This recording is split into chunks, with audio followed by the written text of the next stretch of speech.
On est spécialiste de la cuisine, on fait que ça et on essaye de le faire en volume, en se disant que le business model chez SoCook, il est construit plutôt sur le nombre de cuisines vendues, le volume, plutôt que sur la valeur. Et donc ce business de volume, il travaille avec parfois des marges plus restreintes qu'on récupère largement avec le volume de cuisines vendues. Il a été aussi conçu avec un concept magasin qui est en adéquation avec nos positionnements de marché. Chez SoCook, globalement, on vend des cuisines entre 4 000 et 11 000 euros TTC. Là, quand je te parle de TTC, tu as les meubles, l'électroménager, le service. Donc le service, ça peut être la livraison, éventuellement la pause.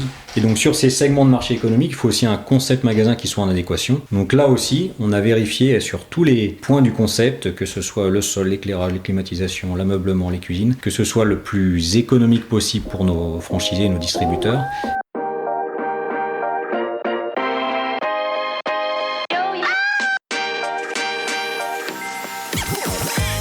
Bonjour et bienvenue parmi les Digital Doers, le podcast qui donne la parole aux décideurs de l'écosystème retail et e-commerce. Depuis 2020, avec mon partenaire, l'événement One-to-One Retail e-commerce qui se tient en mars à Monaco, nous tâchons de vous faire partager les visions et les retours d'expérience des leaders de notre secteur. J'ai le plaisir d'être avec Sonia Mamin, directrice de l'événement.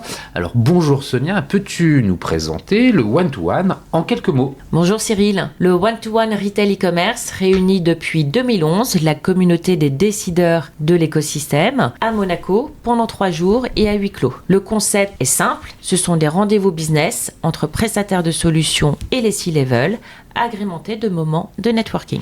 Effectivement, le one-to-one est réellement un rendez-vous incontournable. C'est également des keynotes et des conférences d'exception. Effectivement, nous avons beaucoup de contenu de grande qualité avec des intervenants triés sur le volet pour aborder des sujets d'actualité, donner de l'inspiration et partager des retours d'expérience. Merci Sonia pour cette rapide présentation. Pour en savoir plus, comment doit-on faire ? C'est ultra simple. Vous allez directement sur le site internet du One-to-One Monaco ou vous suivez notre page LinkedIn pour en savoir plus. Merci Sonia, à très bientôt à Monaco et d'ici là en audio, toujours sans coupure. Bienvenue dans ce nouvel épisode. Aujourd'hui, nous allons plonger dans un secteur aussi stratégique qu'essentiel, celui des cuisinistes. Le marché français des cuisines représente environ 2,5 milliards d'euros de chiffre d'affaires annuel, avec une croissance régulière depuis plusieurs années. Près de 80% des ménages considèrent la cuisine comme une pièce centrale de leur habitat, à la fois fonctionnelle et conviviale, mais ce marché est aussi fortement concurrentiel avec des acteurs positionnés de l'entrée de gamme jusqu'au sur-mesure et au haut de gamme.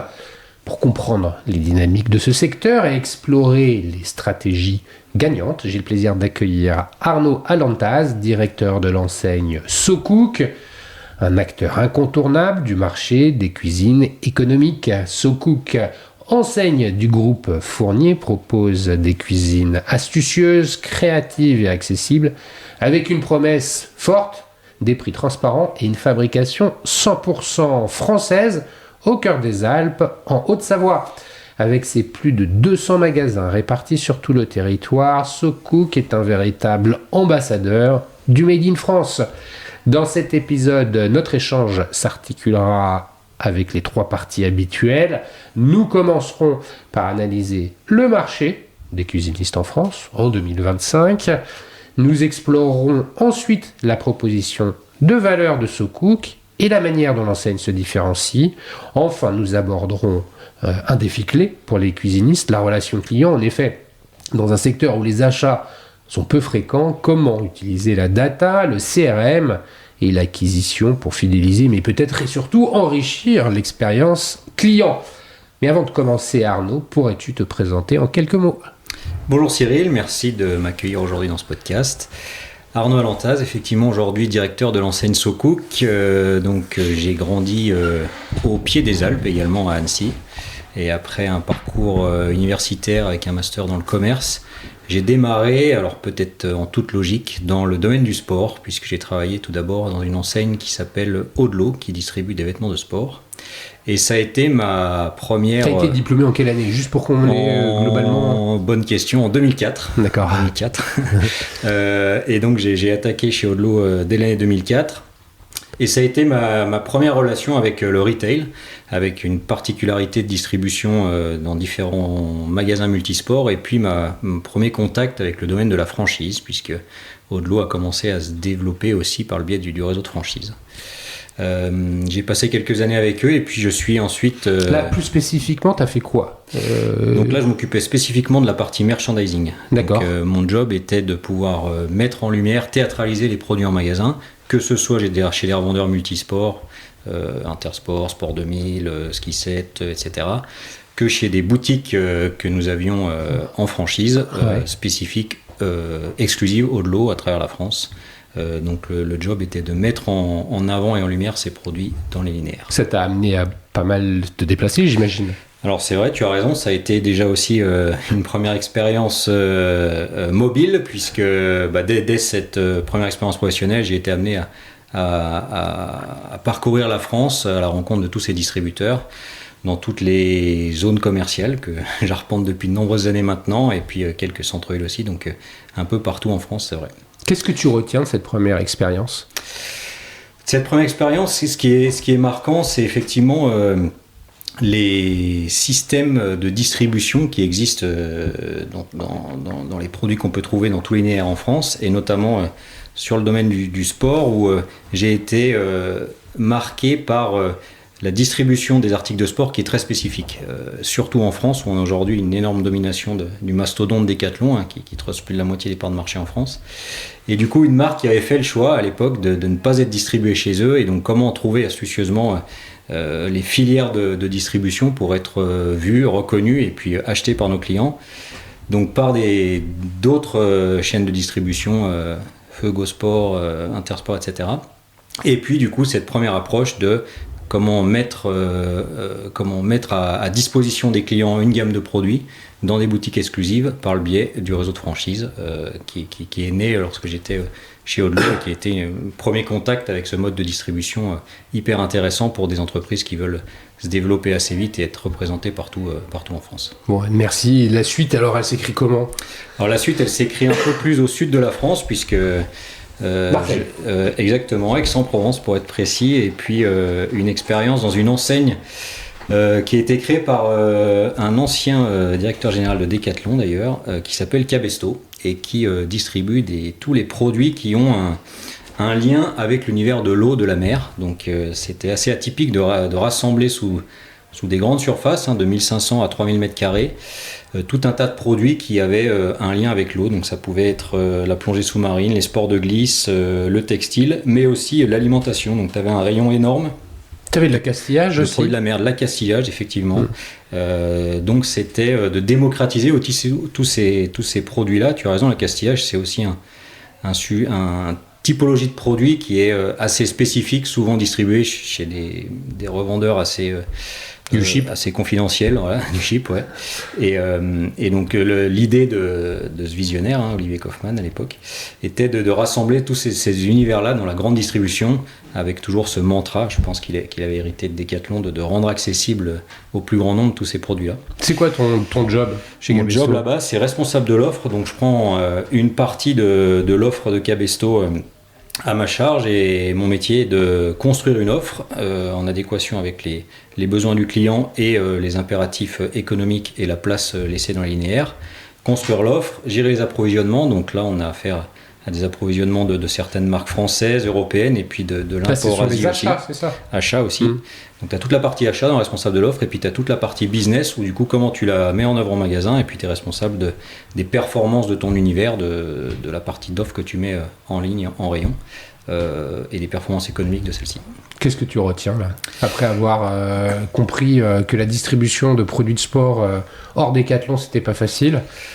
Et bien là, tu apprends une autre typologie de distribution, c'est l'organisation retail, grande distribution, avec l'approche de mètre linéaire, de tête de gondole, de rentabilité au mètre linéaire, de taux de marge, de marge en cloche, de tout un tas de KPI assez précis pour mesurer les performances de tes produits dans les linéaires, les rotations, les valeurs de stock, etc. Et donc, je retiens de cette expérience aussi... les paris que tu fais quand tu construis une offre, parce que notamment quand tu travailles avec des sujets de grand import Asie, notamment pour certains produits. Tu prends certains paris sur le business que tu vas faire avec l'offre que tu construis, et c'est assez excitant d'arriver avec des partenaires assez lointains à imaginer une typologie de produit, à la co-construire aussi, puisqu'on avait des produits qu'on faisait en marque propre, et puis de les approvisionner, de les stocker et de les faire ensuite sortir des magasins. Donc voilà, c'était assez riche de ce point de vue-là. Après, Cabestout, il reste combien de temps ? Il reste un peu plus de 2 ans. Ok. Et après, tu rejoins SoCook ? Et après, je rejoins SoCook, effectivement. Tu reviens dans les Alpes ? Je reviens pas tout de suite dans les Alpes, figure-toi, parce que j'étais bien installé dans le sud depuis quelques années. Et je vois à un moment cette offre sur une boîte qui tout de suite me parle, puisque étant originaire d'Annecy, le groupe Fournier est assez connu. Rappelle des enseignes que tout le monde connaît, quoi. Il y a Mobalpa, c'est ça ? Donc l'enseigne la plus connue, Mobalpa, effectivement, qui existe depuis les années 50, enseigne référente dans le secteur de la cuisine en France. Et puis le groupe Fournier, c'est aussi pérenne sur des boutiques de centre-ville un peu plus premium, avec un agencement un peu plus global de l'habitat. SoCook, qu'on aura l'occasion de réévoquer, et puis la petite dernière, Igena, qui a rejoint le portefeuille de marque du groupe et qui repart en développement depuis l'an dernier. Donc ce groupe, à travers ses marques très connues autour d'Annecy, fait tout de suite tilt quand je vois cette annonce sur un poste d'animateur de réseau à l'époque chez SoCook, qui est donc mon métier était de prendre en charge le pilotage d'une dizaine de magasins dans le sud-est de la France, franchisés pour le coup, donc retour à mes premiers amours si je puis dire, et d'accompagner ces franchisés sur la réussite de leur point de vente et la performance de leur business model. Ça, un accompagnement, ça veut dire que tu vas les voir, tu passes du temps avec eux dans le point de vente pour analyser l'organisation du point de vente. C'est quoi ? C'est le retour d'expérience du responsable de franchise. Comment on fait pour les accompagner, justement ? C'est exactement ça. C'est un métier assez particulier dans le sens où tu passes énormément de temps. C'est pas tes collègues, mais la plupart des gens que tu côtoies dans ton quotidien, ce sont les franchisés de la marque, et c'est pas forcément tes collègues du siège ou de la marque à proprement parler.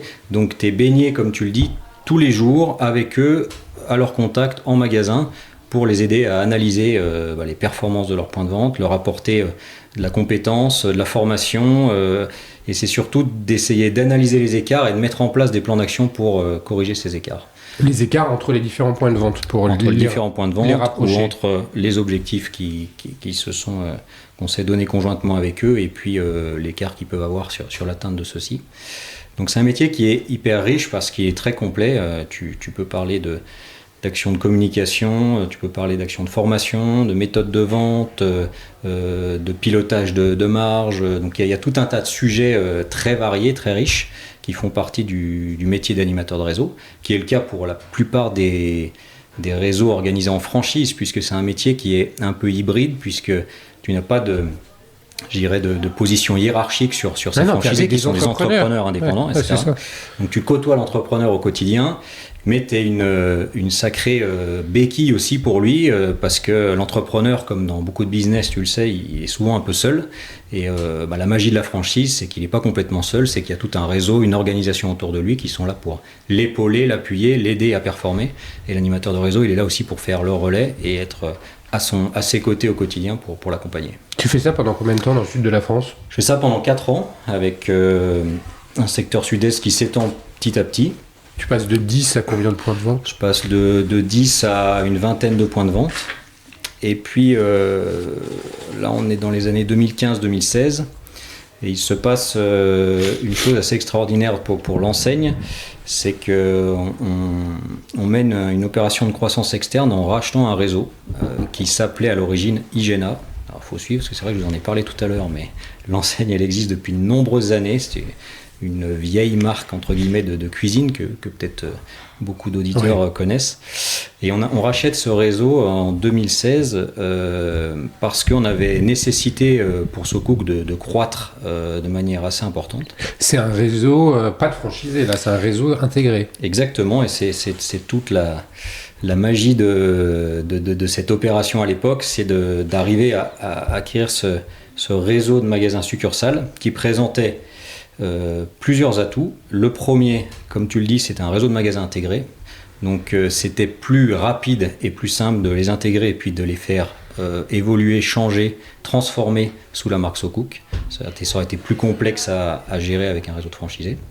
Et puis deuxièmement, c'est un réseau qui n'avait pas d'outils de production propres, donc tout l'enjeu c'était de pouvoir rapatrier la demande dans nos usines et du coup d'alimenter nos sites de production. Les usines qui étaient sizées pour pouvoir absorber une demande, parce qu'il y avait là, c'est combien de points de vente que vous rachetez? Donc là, on absorbe une centaine de points de vente. C'est énorme. On achète une centaine de points de vente et les usines. Alors, effectivement, nos dirigeants étaient assez visionnaires puisqu'ils avaient conçu les usines et anticipé, parce que des investissements industriels se font des années à l'avance, donc il faut être un côté un peu visionnaire pour pouvoir prévoir les investissements en conséquence. Donc ils avaient été dimensionnés pour pouvoir accueillir cette demande.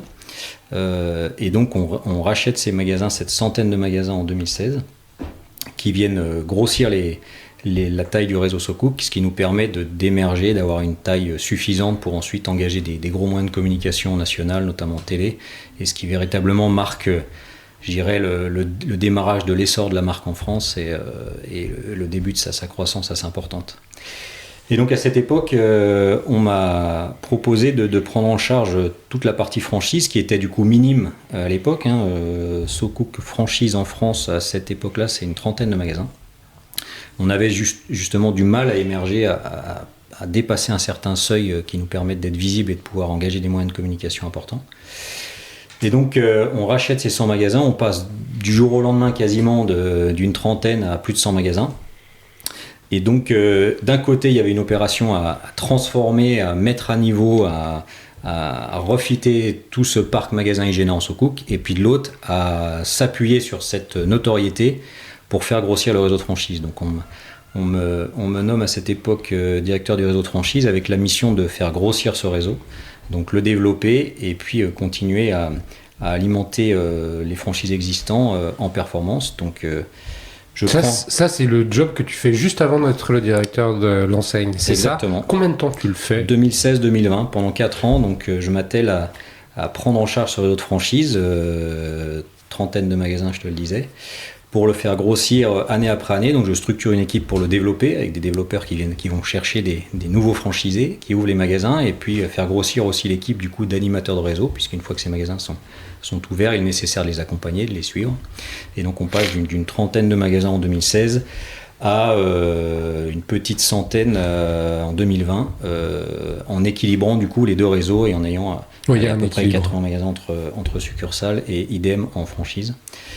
En 2020, donc date à laquelle du coup on propose cette fois-ci de retourner au pied des Alpes, et de me réinstaller à Annecy et de prendre la direction de la marque, ce que j'accepte avec beaucoup de plaisir, puisque c'est une marque avec laquelle j'ai vu grandir et que je travaille depuis à peu près 8 ans.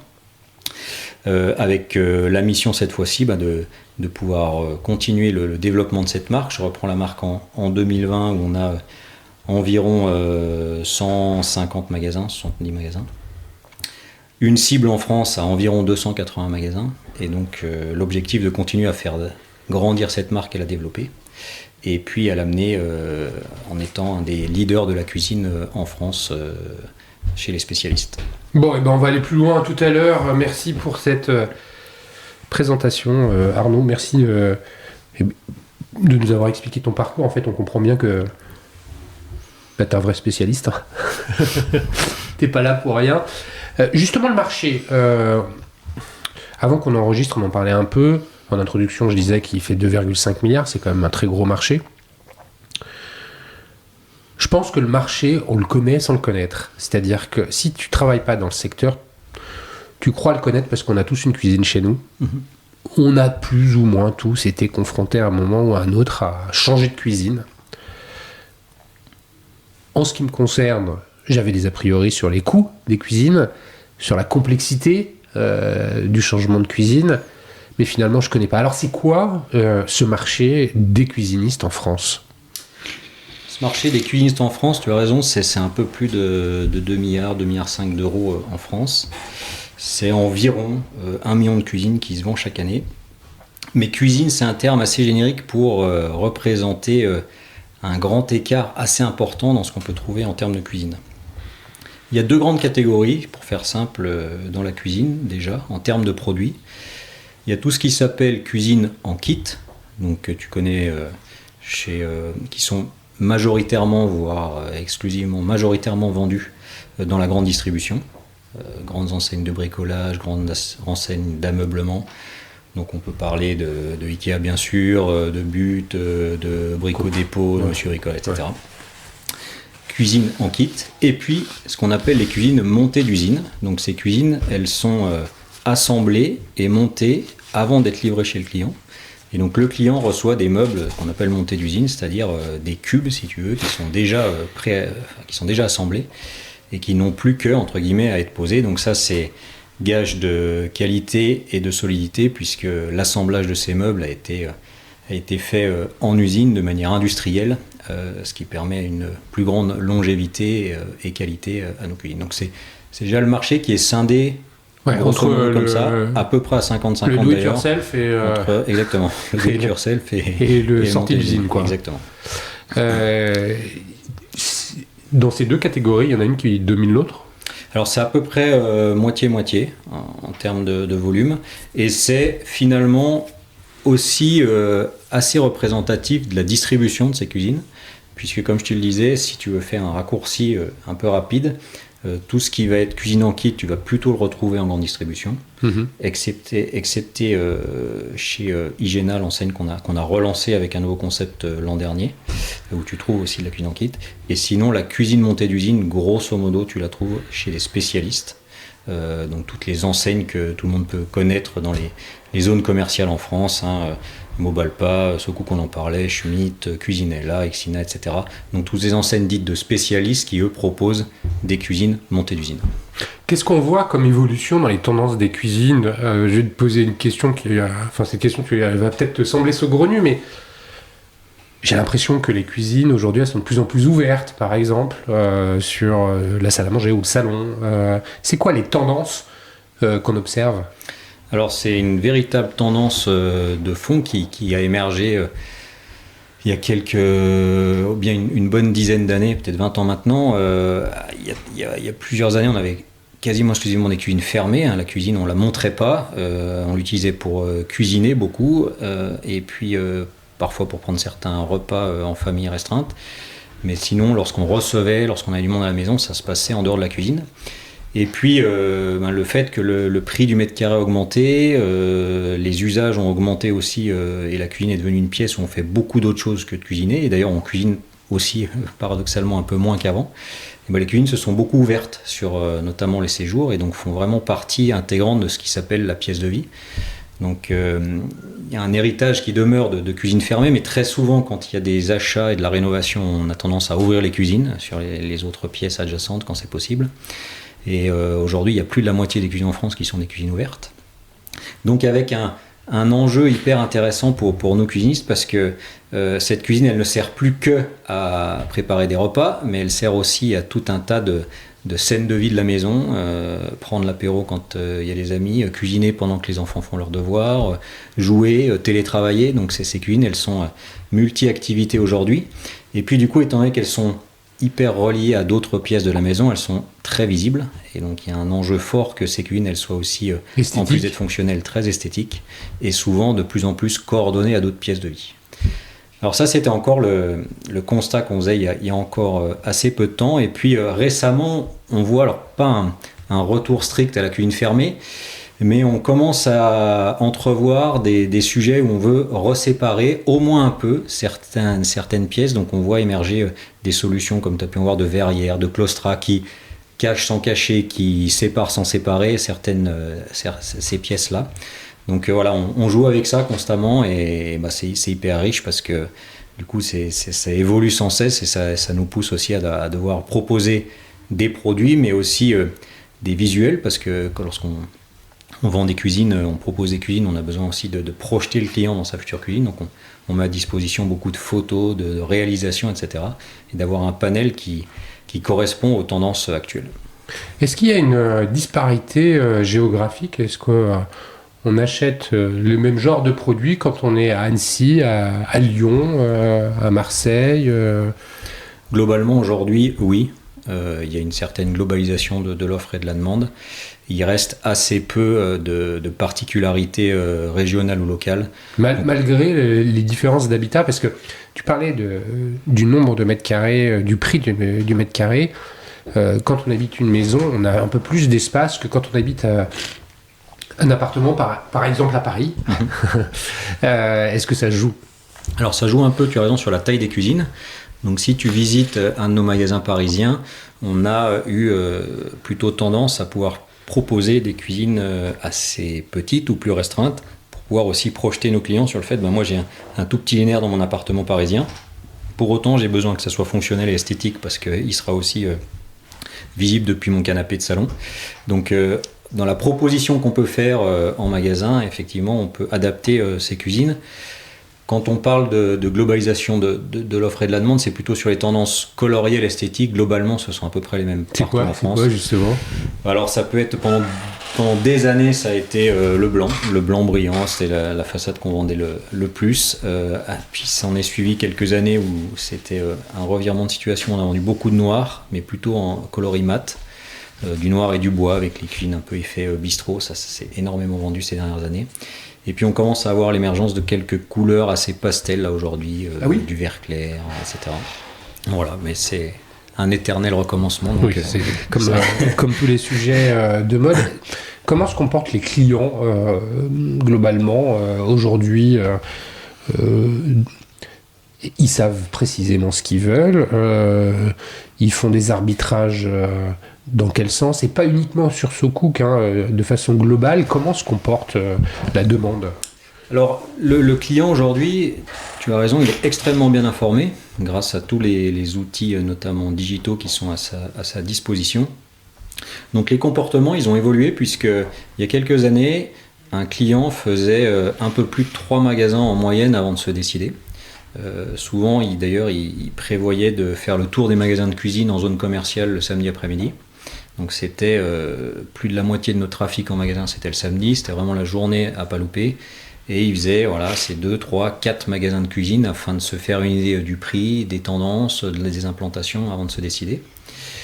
Aujourd'hui, un client qui pousse la porte de notre magasin, plus de 9 fois sur 10, il allait avant sur Google. Il a visité le site de la marque, il a visité la page web du magasin. Il s'est énormément renseigné, suivant les profils de clients bien sûr, et quand il pousse la porte du magasin, il sait en général très bien qui on est, ce qu'il vient chercher et quel positionnement d'enseigne il vient trouver en poussant la porte du magasin. Ce qui fait que le nombre de magasins visités avant l'achat maintenant est passé en dessous de 2 magasins. Donc la shortlist, si tu veux, se fait avant. Et donc tout l'enjeu pour nous enseigne, c'est d'être identifié dans cette shortlist avant que le client...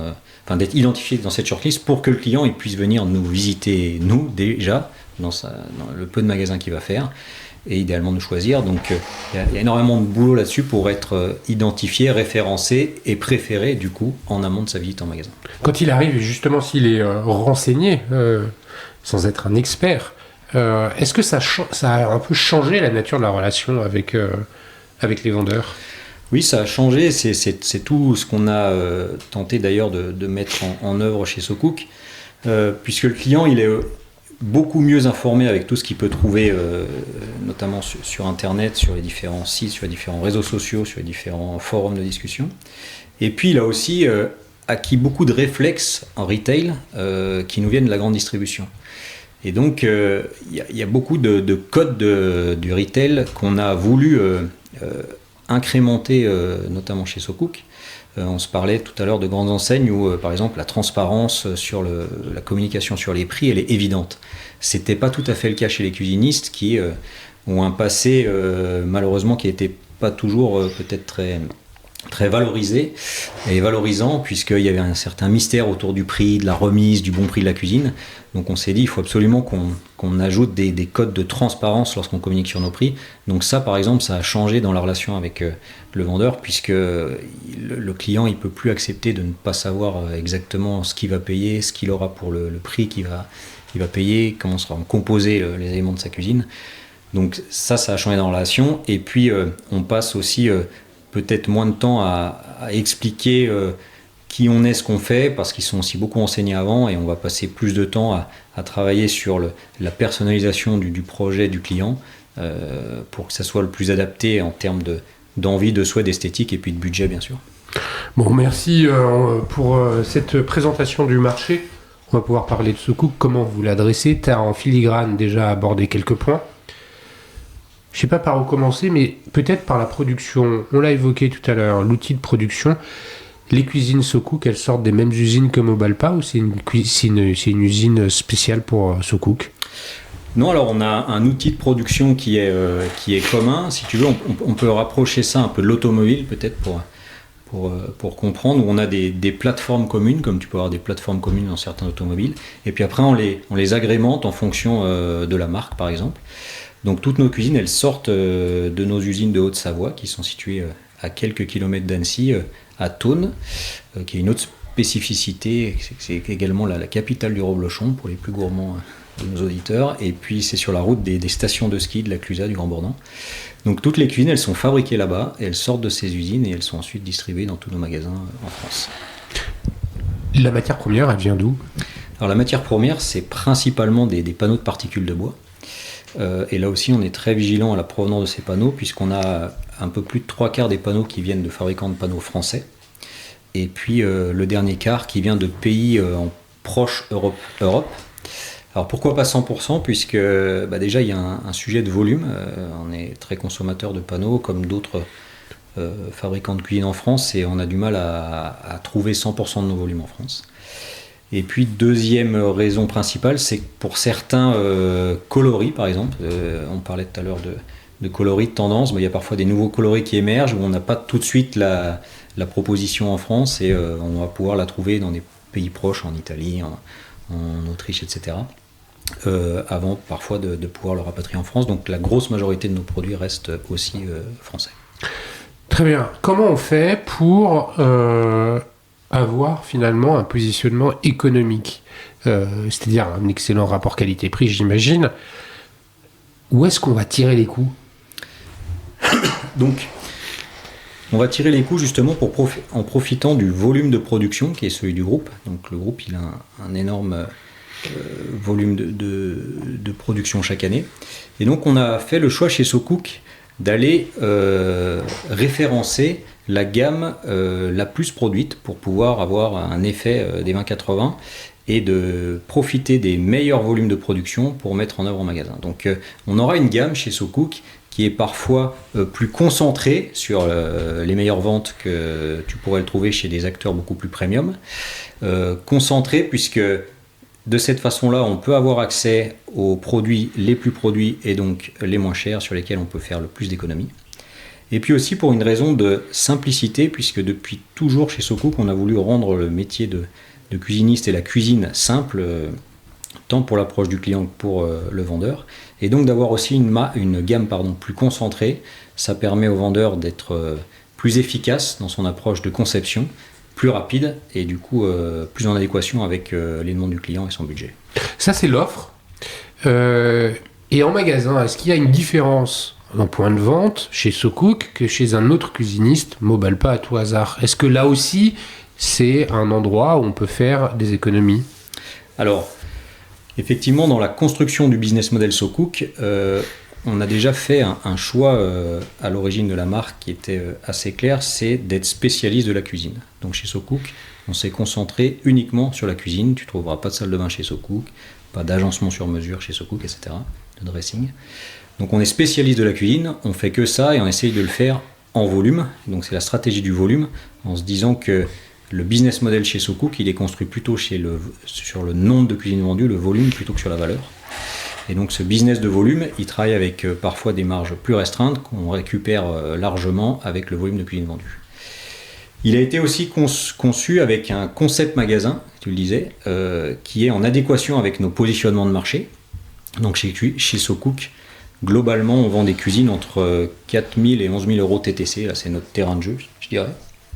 Donc, quand je te parle de TTC, tu as les meubles, l'électroménager, le service. Donc le service, ça peut être la livraison, éventuellement la pause. Et donc sur ces segments de marché économique, il faut aussi un concept magasin qui soit en adéquation. Donc là aussi, on a vérifié sur tous les points du concept, que ce soit le sol, l'éclairage, les climatisations, l'ameublement, les cuisines, que ce soit le plus économique possible pour nos franchisés et nos distributeurs, et donc le business model en soit que plus profitable. Parce que le taux de marge moyen est inférieur chez SoCook que chez un autre cuisiniste. Alors en tout cas, il peut être inférieur en taux chez SoCook par rapport à d'autres cuisinistes, et comme je te l'expliquais, on se rattrape du coup en valeur, en volume, du fait que SoCook est un gros faiseur de volume, et du coup ce qui rend le modèle profitable. Ok, merci pour ces explications. Chez SoCook, comment ça se passe quand un client entre en magasin? Il est accompagné de la même façon que chez un autre cuisiniste. Il arrive avec ses cotes. Est-ce qu'il y a quelqu'un de chez SoCook qui va se déplacer pour aller reprendre des mesures chez lui? Comment ça se passe? Parce que si je te pose la question, c'est que c'est un point qui est clé dans la vente de la cuisine. Justement, les dimensions. C'est un point qui est... Alors les dimensions sont un point clé dans la vente de la cuisine, tu as raison, parce que chaque cuisine est unique quelque part, elle est spécifique aux dimensions de chaque logement, de chaque habitation. Donc comment ça se passe? On a eu une approche aussi chez SoCook, qui est sûrement un héritage des codes du retail, de la grande distribution notamment, c'était de pouvoir proposer des services et des solutions à la carte. Je m'explique. Chez SoCook, tu peux choisir d'acheter ta cuisine, que tes meubles, et repartir avec. Et tu te débrouilles de la pose par exemple. On a à peu près un tiers de nos clients qui posent eux-mêmes leur cuisine. Ça, c'est une spécificité de la marque. Très souvent chez les cuisinistes, la pose est systématiquement proposée. Nous, on propose, si le client veut faire des arbitrages budgétaires, s'il se débrouille pas trop mal en bricolage, s'il a un oncle qui peut lui filer un coup de main, de faire la pose tout seul. Et du coup, c'est autant de budget qu'il économise ou qu'on peut mettre plutôt sur du meuble et dans autre chose, etc. Exactement. Donc idem pour le relevé de cote. Si il veut poser lui-même sa cuisine, qu'il a pris ses dimensions et qu'il n'a pas besoin de nous, il peut le faire lui-même. S'il a besoin qu'on l'accompagne, on peut bien sûr prendre les dimensions à son domicile. C'est ce qu'on fait systématiquement lorsque par contre on propose une solution de pose, pour être certain que la solution qu'on va proposer, elle soit hyper adaptée à ses dimensions et à ses impératifs. Tout ça pour rejoindre la question de base. Mais qui était justement comment ça se passe en fait. Donc comment ça se passe? Alors il faut comprendre aussi que dans le marché de la cuisine, l'acquisition d'une cuisine, ça reste encore assez anxiogène pour pas mal de clients lorsqu'ils doivent pousser la porte d'un magasin, puisque comme je te l'expliquais tout à l'heure, malheureusement on a parfois une histoire sur le marché des cuisines qui n'est pas tout le temps très valorisante pour le métier. Et donc, mais parce que pour mettre pour appeler un chat, on a l'impression que on se fait avoir quand on va acheter une petite étagère qui nous est vendue 250 €. On se dit c'est pas possible. Ça peut être ça, ou alors à une époque on pouvait croire que si on n'avait pas réussi à obtenir 50% de remise sur sa cuisine, on avait mal négocié. Ouais, c'est ça. Donc nous on a voulu complètement dédramatiser l'achat d'une cuisine chez SoCook, casser ses codes, être un peu le trublion du marché, et d'aller communiquer sur des codes de transparence de prix. Donc on est d'ailleurs la première enseigne à avoir communiqué largement sur tous les prix de nos meubles, nos cuisines, dans nos catalogues, sur nos sites internet, dans nos magasins, avec la particularité, on a été les premiers à le faire, d'avoir le même prix. On parlait de spécificité locale, où tu as le même prix pour ta cuisine que tu l'achètes à Annecy, à Paris, à Marseille ou à Bordeaux. Donc les mêmes prix partout en France, avec une grande transparence de nos prix partout sur tous les outils de communication. Donc ça a amené à avoir un certain climat de confiance quand un client pousse la porte du magasin. Et donc ça, il va le retrouver tout au long de son parcours du magasin, avec lorsqu'il rentre dans nos magasins une certaine... donc on le laisse au début appréhender les premiers mètres carrés du magasin, se promener, commencer à entrevoir des cuisines, regarder avant de pouvoir entamer le dialogue avec lui. On a installé en position centrale du magasin un SoCook Café, pour là aussi apporter beaucoup de convivialité. C'est là où les échanges vont démarrer avec le client. On va s'installer avec lui, on va lui offrir un café, on va commencer à discuter de son projet. Et c'est là qu'intervient aussi un outil qui apporte beaucoup de transparence, d'accompagnement et de complicité entre le vendeur et le client, un outil qu'on appelle Cookie, qui est une solution digitale qui permet aux clients et aux vendeurs de commencer à discuter du projet du client. Et sur un écran, avec tout un tas de solutions, de questions, on va préciser le projet du client. Et donc, ça permet aux clients de voir que ce qui apparaît sur l'écran est finalement, c'est pas une invention du discours du vendeur, mais bien la réalité qu'il va pouvoir retrouver après coup. Justement, le digital, la in-store en l'occurrence, comment il est utilisé par SoCook? Est-ce que le site internet permet aux clients de venir préparer les projets? C'est quoi le rôle du digital dans le processus de vente et dans l'expérience client?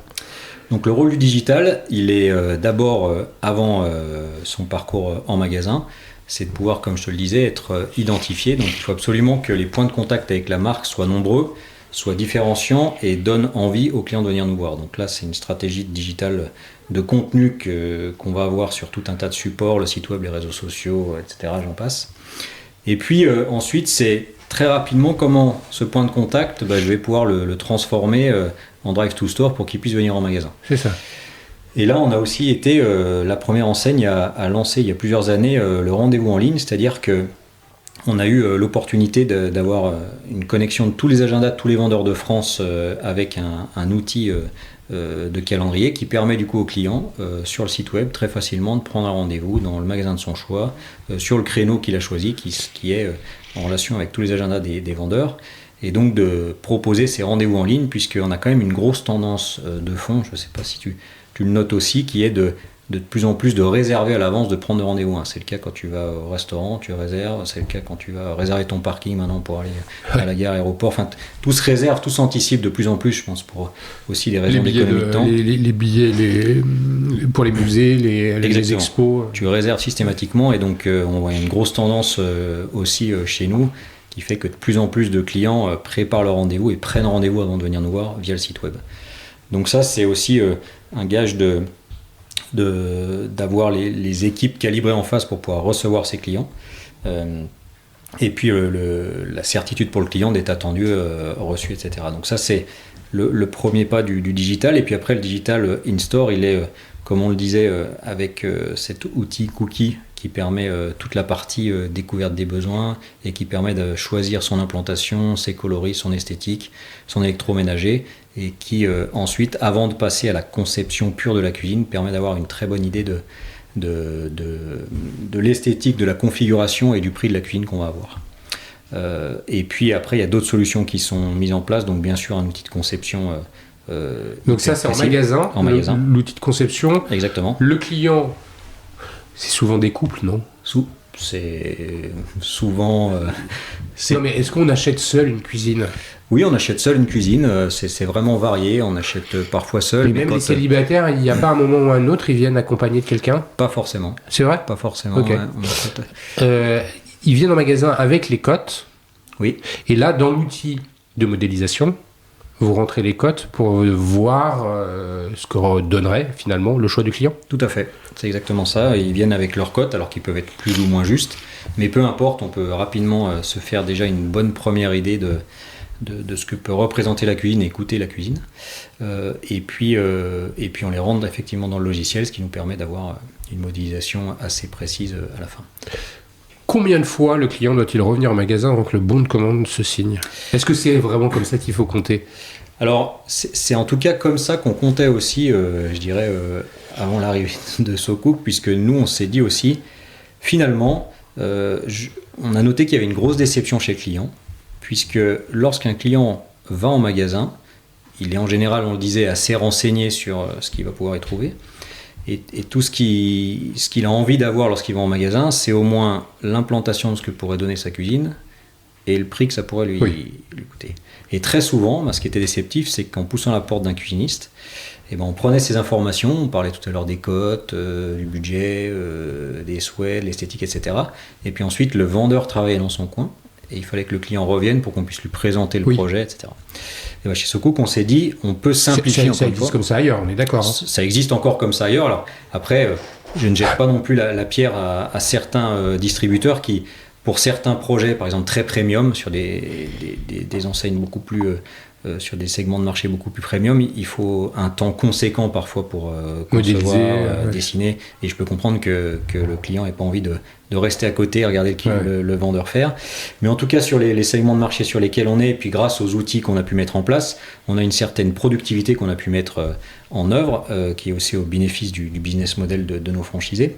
Et du coup, de concevoir une cuisine assez rapidement, et ce qu'on appelle en co-conception, c'est-à-dire qu'on le fait avec le client. Donc une fois qu'on a passé, le filtre cookie sur tous ses besoins et qu'on a pu concevoir la cuisine, on le fait avec lui, on conçoit la cuisine avec lui, et ça se fait en un rendez-vous, ce qui tant et si bien qu'au premier rendez-vous, il repart avec un on devis. a une promesse de pouvoir repartir avec un devis, ou encore mieux, un bon de commande, et ce qui fait que dans plus d'un tiers des cas, on vend la cuisine en un rendez-vous chez SoCook. Oui, mais ça aussi, ça fait partie du business model qui est travaillé, parce que plus tu dois revenir, plus tu passes de temps, et ça perd en rentabilité, en efficacité. Exactement, ça fait plus de temps pour le vendeur, ça fait plus de temps pour le client qui doit se redéplacer. On est principalement installé en zone commerciale, donc c'est souvent aussi des kilomètres, c'est de l'essence, c'est du temps passé.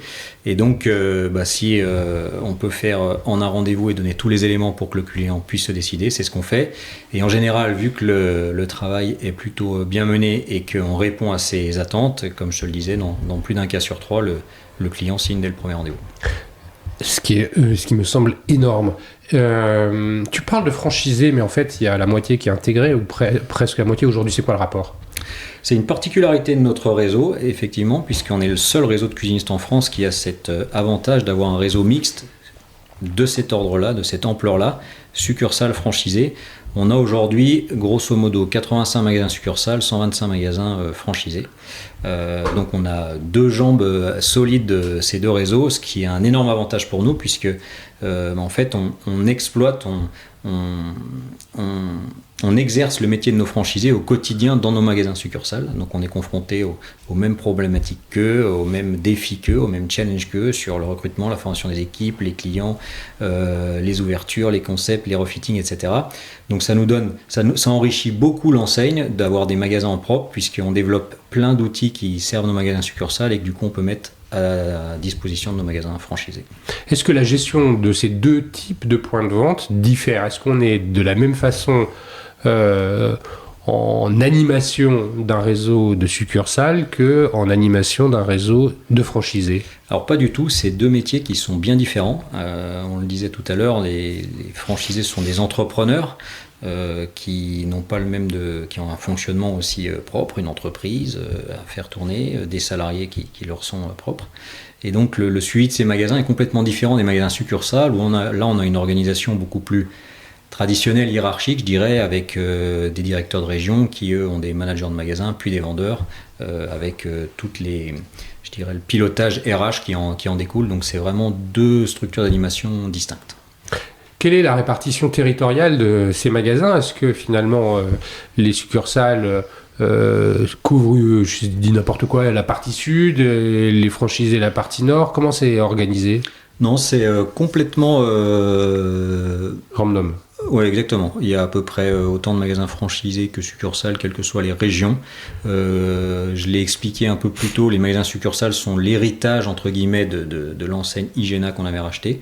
Donc il y avait déjà un maillage territorial assez complet finalement, qu'on est venu compléter du coup avec le réseau de franchise. Donc c'est assez équivalent partout en France. Les 280 magasins... 200. La cible, pardon. La cible, tu vises 280, c'est bien ce que tu disais. C'est le nombre nécessaire pour couvrir l'ensemble du territoire, c'est ça ? C'est exactement ça. Donc là, il y a encore des zones blanches, des trous Oui, on a des outils de géomarketing qui nous permettent de savoir quelle est la taille d'une zone qui est suffisante pour pouvoir supporter, entre guillemets, un magasin SoCook et le faire vivre. Et donc, on a identifié environ 280 zones cibles en France où on peut implanter un SoCook. Et donc il y a encore quelques zones, comme tu le dis, où on est absent. Alors il y en a pas mal finalement en région parisienne, où on a encore beaucoup d'opportunités de développement, et puis encore sur pas mal de villes moyennes aussi en France. Le développement, il passe uniquement par la franchise ou aussi par l'intégration, enfin par la succursale, le développement de succursale ? Non, donc là aussi c'est très riche pour l'enseigne, puisqu'il peut être mixte. Donc il est, je dirais, à 2 tiers ou 3 quarts porté par la franchise, mais on est aussi ouvert on est aussi amené à ouvrir encore des magasins en succursale. Puisqu'il est important de nourrir le développement aussi de ce réseau succursale, et puis ça nous permet de préempter certaines zones sur lesquelles soit par exemple on n'a pas de franchisé, soit par exemple il y a des coûts d'accès aux locaux qui peuvent être peut-être trop lourds pour un franchisé. On a ouvert récemment des magasins à Paris Intramuros qui est une zone qui est peut-être plus complexe à appréhender en franchise, et qui du coup on a une super opportunité avec les magasins succursales de pouvoir ouvrir aussi dans ces zones-là. Merci pour ces explications. On l'a dit en introduction, la troisième partie, c'est celle de la data, du CRM, de l'acquisition. Alors, on en a un petit peu parlé, mais effectivement, ça nécessite d'être un petit peu plus abordé. Habituellement, quand je pose cette question à mon invité, c'est parce que il essaye de faire en sorte que ses clients viennent racheter régulièrement les produits qu'il vend. D'où la notion de fidélité. La notion de fidélité pour un cuisiniste, elle s'écrit dans une durée qui est beaucoup plus longue, puisque a priori, tu vas pas changer de cuisine tous les 4 matins. L'ensemble des actions mises en place à destination des clients ou des futurs clients, a priori, elles visent à réassurer. Elle vise à réassurer. Alors, il y a quand même un critère qui est assez magique dans notre business et qui est très pourvoyeur de chiffre d'affaires, c'est la recommandation. On le disait tout à l'heure, acheter une cuisine, c'est un achat impliquant qui va nécessiter de dépenser plusieurs milliers d'euros. Donc il faut que tu sois absolument rassuré par l'enseigne dans laquelle tu vas le faire. Donc on met en place tout un tas de moyens, on en a un peu parlé, pour communiquer sur l'ADN de la marque, qui on est, rassurer nos futurs clients par tout un tas de biais de communication, de leviers de communication. Mais il y a un levier qu'on travaille également et qui est très important pour nous, c'est la recommandation, c'est la manière dont nos clients vont pouvoir parler de nous à leur entourage. Et ça, c'est à peu près 1 personne sur 2 qui pousse la porte de notre magasin, il vient parce qu'il a été recommandé par un proche. Donc c'est hyper important de soigner nos clients aux petits oignons et de pouvoir, une fois qu'on a conçu et vendu la cuisine, suivre tout le protocole, le process de la bonne livraison au bon moment, complète, la bonne pause s'il a pris les prestations de pause, la bonne finition, et puis entretenir cette relation pour qu'il soit complètement satisfait, oui, de l'expérience d'achat qu'il a eu avec sa cuisine. Mais tu le disais, après la cuisine, donc il y a toute l'expérience d'achat, il y a la livraison, il y a la pause, puis après il y a l'utilisation, l'usage qu'on en fait. Et ça, c'est au quotidien. Donc il faut absolument que nos équipes, elles soient les mieux formées pour pouvoir concevoir, proposer et poser une cuisine qui va satisfaire le client dans son usage au quotidien et qui aura plaisir lorsque des copains viendront boire l'apéro. Super, ta cuisine, elle est jolie, elle vient d'où? Chez SoCook, je te le conseille. Va voir Jérôme au magasin de Paris, il est super et tu verras, tu viens de ma part. Donc ça marche comme ça, et ça c'est hyper important qu'on le cultive, et c'est une très grande fierté pour nous d'avoir cette recommandation spontanée de nos clients. Est-ce que vous avez un indicateur NPS? On a un indicateur NPS bien sûr qu'on suit tous les mois avec la totalité de nos clients qui sont enquêtés, et puis aussi des avis Google, puisqu'aujourd'hui c'est aussi un gros levier le client, il regarde beaucoup les avis Google lorsqu'il va choisir un magasin, et donc là on a aussi des très beaux résultats avec plus de 4,8 sur 5 de notre Google, avec plus de 13 000 avis. On a d'ailleurs été récompensé de prix par le passé sur ces sujets-là, donc c'est vraiment la satisfaction des clients, elle est vraiment au cœur du métier de SoCook, puisque c'est aussi notre business de demain. Et puis il y a aussi, alors c'est pas du repeat business mensuel je dirais, mais il y a aussi des usages qui évoluent. Aujourd'hui on déménage de plus en plus, on se sépare de plus en plus aussi malheureusement, donc il y a de plus en plus aussi de reconsommation de cuisine, donc le temps d'usage ou de conservation de la cuisine est réduit. Donc on a aussi chez SoCook, qui est une enseigne assez jeune, mais des clients qui reviennent nous voir 3-4 ans après parce qu'ils ont déménagé, parce qu'ils ont une vie qui a changé, parce qu'ils ont été mutés, etc. Donc on a aussi ces clients, une fois qu'ils ont été satisfaits une fois, qui reviennent nous voir. Ok, et est-ce que, en t'écoutant parler, il y a une question que j'aurais dû te poser avant. On a beaucoup entendu dire que post-Covid, il y a eu des investissements forts dans la maison. Et qu'après, là, depuis 1 an et demi, globalement, les marchés déclinent, les gens achètent davantage d'expériences, de voyages, de loisirs, et moins d'ameublement. Là-dessus, le marché de l'immobilier s'est un peu pété la gueule. Est-ce que tout ça joue pour vous? Quand je te pose la question, j'imagine pas que tu puisses me répondre non. Bien évidemment, ça joue énormément. Alors, le business de la cuisine, c'est assez facile et basique à comprendre. Il est très lié au marché de l'immobilier. Dès qu'on a un logement neuf qui se construit, il faut une cuisine. C'est dès qu'on a une transaction dans l'ancien, un logement qui est vendu dans l'ancien, très souvent il y a rénovation. Donc on a des courbes de business qui sont très liées à ces transactions immobilières. Donc comme tu le disais, post-Covid, il y a eu un emballement du marché de l'immobilier. On est monté à plus d'1 200 000 transactions en France, ce qui était du jamais vu, avec une moyenne plutôt autour de 800 000 transactions pré-Covid. Donc tous les acteurs de l'ameublement en ont profité, nous y compris. Et là, on est plutôt effectivement une tendance à un retour à la normale, avec du coup, je pense, un creux de la vague qu'on a passé à l'été 2024. Creux de la vague qui était causé par un marché du neuf qui était quand même assez en souffrance, et puis des transactions dans l'ancien qui avaient pas mal baissé. On a une embellie là qui se fait sentir depuis cet automne. Avec la baisse des taux, on voit... Baisse des taux d'intérêt, ouais. Donc à fin novembre, on est sur des taux d'intérêt moyens, toute durée confondue, autour de 3,30. On entend dans différentes sources qu'on devrait atterrir autour de 3 cet été, donc c'est plutôt une bonne nouvelle. Les transactions aussi ont repris. Se loger meilleur taux qui a sorti une étude qui laisse penser qu'on devrait retrouver un rythme autour des 900 000 transactions en 2025, ce qui était ce qu'on connaissait avant Covid, voire un peu plus. Et puis j'ai oublié ce que je voulais te dire, mais en tout cas oui, le marché repart quand même dans le bon sens, et donc ça nous laisse présager que 2025 devrait être une bonne année. Est-ce que du coup, parce que cette période étant compliquée économiquement, on pourrait aussi ajouter le sujet de l'inflation qui vient à la fois renchérir le coût de fabrication, mais aussi ponctionner les budgets des clients. Est-ce que finalement, quand on est en entrée de gamme, c'est pas là où on s'en tire le mieux? Alors on s'en tire très bien, puisque sur les segments de marché sur lesquels on évolue, là, comme je te le disais, 4 000, 11 000, on est sur pas loin de la moitié du business en volume de la cuisine. Donc c'est les segments de marché les plus porteurs. Côté enseigne, côté SoCook, on s'en sort très bien grâce notamment à notre développement. Donc on est, je pense, une des enseignes les plus dynamiques en développement en nombre d'ouvertures de magasins. On a ouvert cette année 2024, l'année qui vient de se terminer en 2024, 17 magasins, c'était notre record. Donc malgré ces périodes un peu plus compliquées, on se développe énormément, preuve que l'enseigne attire. Alors elle attire des nouveaux candidats qui viennent de complètement d'autres univers, et puis elle rassure aussi nos partenaires, puisque bon nombre d'entre eux ouvrent un deuxième, un troisième, un quatrième magasin.